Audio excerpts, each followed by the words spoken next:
में class 10 science chapter number 2 acid bases and salt से next topic start करेंगे and the topic is importance of pH in our daily life. इस video में हम first 3 importance discuss करेंगे and जो rest importance बचेंगे वो हम नेक्स्ट वीडियो में कंटिन्यू करेंगे। Radhe Radhe everyone, this is Tanuja, welcome to the channel Kana growth point. इस चैनल पर हम क्लास 10 साइंस की फुल एग्जाम प्रेपरेशन करवाएंगे according to Himachal Pradesh board of school education Dharamshala.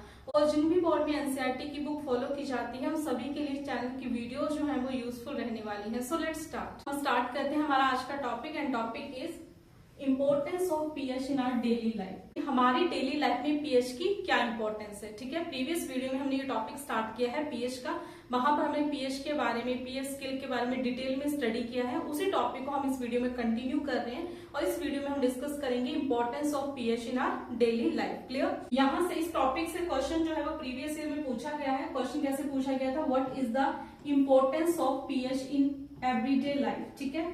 Everyday life में पीएच की क्या इंपॉर्टेंस है। क्लियर। सो ये क्वेश्चन एचपी में 2011 में, 16 में, 22 में, टर्म 1 और सिटसी में पूछा गया था। सो हम स्टार्ट करते हैं। सो इस क्वेश्चन को हम आंसर की फॉर्म में करेंगे कि यदि इस तरीके से क्वेश्चन पूछा गया हो तो हम कैसे आंसर जो है वो अटेम्प्ट करेंगे, ठीक है।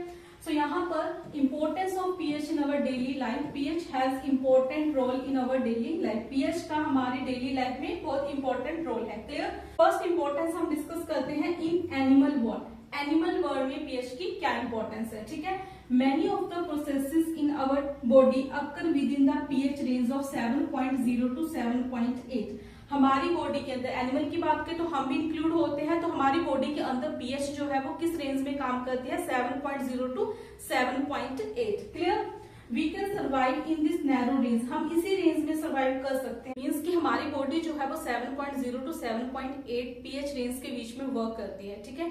यदि पीएच 7.0 टू 7.8 से चेंज हो जाएगी, 7 से कम हो जाएगी, 7.8 से ज्यादा हो जाएगी, तो हमारी बॉडी के अंदर हेल्थ इश्यूज आना स्टार्ट हो जाएंगे। क्लियर। नेक्स्ट डिस्कस करते हैं। नेक्स्ट हमें दे रखा है pH value of our blood tears saliva is nearly 7.4, ठीक है। हमारे ब्लड की टेयर्स क्या होते हैं, हमारे आंसू, स्लाइवा की जो पीएच वैल्यू है दैट इज नियरली 7.4 के नियर है। क्लियर। एग्जाम में अलग से भी क्वेश्चन यहाँ से 1 मार्क्स में पूछे जाते हैं कि स्लाइवा की जो है वो पीएच वैल्यू बताओ, ब्लड की पीएच वैल्यू बताओ। तो इस तरीके से भी क्वेश्चन पूछे जाते हैं। क्लियर। नेक्स्ट है survival will become impossible if this value become less than 7.0 और मोर देन 7.8, ठीक है।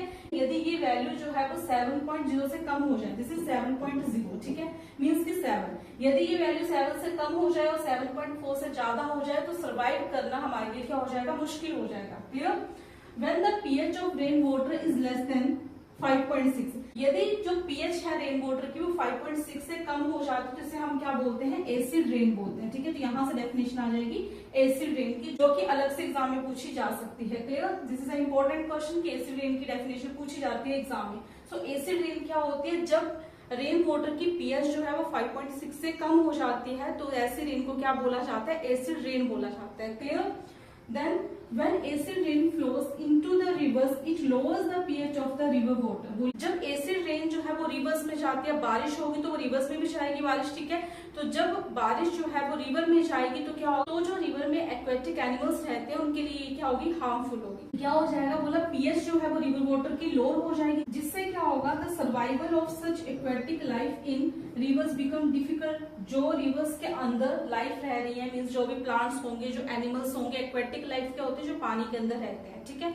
सो कोई भी प्लांट्स होंगे, एनिमल्स होंगे तो उनके सर्वाइव करना क्या हो जाएगा, डिफिकल्ट हो जाएगा। क्लियर। सो पीएच एक रेंज में होनी चाहिए। तो यदि रेंज से बाहर पीएच वैल्यू चली जाएगी तो कोई भी जो हमारे एनिमल्स हैं, प्लांट्स हैं, उनको सर्वाइव करना क्या हो जाएगा, मुश्किल हो जाएगा। नेक्स्ट इंपॉर्टेंस है हमारे पास इन प्लांट्स। प्लांट्स में क्या इंपॉर्टेंस है पीएच की, तो भी हमने डिस्कस कर लिया जब हमने एक्वेटिक लाइफ की बात की। तो यदि हम बात करें प्लांट्स की, प्रॉपर प्लांट्स की, तो plants require a specific pH range for their healthy growth, ठीक है।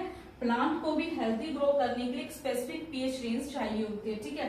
तो ideal pH for most of plants in soil is generally between 6.0 to 7.5। क्या बोला गया कि जनरली प्लांट्स को हेल्दी ग्रो करने के लिए जो प्लांट्स की पीएच वैल्यू है वो कितनी होनी चाहिए, 6.0 से लेकर 7.5 के बीच में, मीन 6 टू 7.5। 6.0 बोलो 6 बोलो एक ही बात है, इतनी होनी चाहिए। This range allows for the most readily available uptake of essential nutrients. ठीक है, यदि इस रेंज में सॉइल की पीएच होगी 6 से लेकर 7.5 के बीच में, तो जो भी प्लांट्स को एसेंशियल न्यूट्रिएंट्स चाहिए सॉइल से वो मिल जाएंगे। ठीक है, जनरली मिल जाएंगे। ठीक है, but However, some plants prefer slightly acidic और alkaline conditions। लेकिन कुछ प्लांट्स के लिए थोड़ी सी कंडीशंस चेंज होती है, मींस कि उनको ज्यादा एसिडिक या ज्यादा एल्कलाइन सॉइल चाहिए होती है। ठीक है, सो क्या बोला गया, so it is important to consider the specific needs of the plants being grown. ठीक है, सो बोला इसलिए प्लांट्स को ग्रो करने के लिए जो स्पेसिफिक नीड्स हैं उस नीड की सॉइल जो है वो प्रोवाइड करवानी चाहिए। Is it clear? स्टार्ट करते हैं थर्ड इंपॉर्टेंस हमें क्या दे रखी है, डाइजेस्टिव सिस्टम। ठीक है, डाइजेस्टिव सिस्टम में भी हमारी जो पीएच वैल्यू है वो क्या करती है, हेल्प करती है। बोले अवर स्टमक प्रोड्यूस एसिड, हमारा स्टमक जो है वो हाइड्रोक्लोरिक एसिड प्रोड्यूस करता है। यहाँ से 1 मार्क्स में क्वेश्चन बन सकते हैं कि हमारा स्टमक जो है वो कौन सा एसिड प्रोड्यूस करता है। हमारा स्टमक जो है वो हाइड्रोक्लोरिक एसिड प्रोड्यूस करता है। Clear? Which without harming us help in digestion of food, जो कि हमें बिना हार्म किए फूड की डाइजेशन में हेल्प करता है। हम खाना खाते हैं तो उस खाने को डाइजेस्ट करने के लिए हाइड्रोक्लोरिक एसिड जो है वो हेल्प करता है। Is it clear?